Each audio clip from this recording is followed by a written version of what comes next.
เอาอ่ะ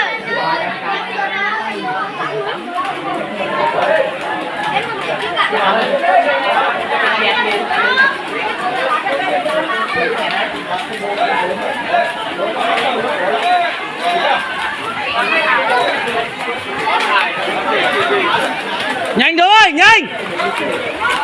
nhanh đi con nhanh đi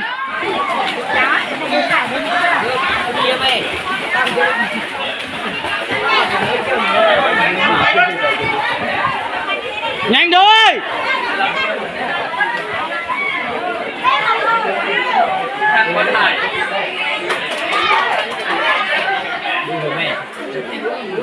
thằng gì không thằng giờ thằng gì cũng thằng một quả hai tình nữa 1 2 các bạn cố lên nó tăng xử lý là quả nhảy nhá các bạn cố lên nhá Hãy subscribe cho kênh Ghiền Mì Gõ để không bỏ lỡ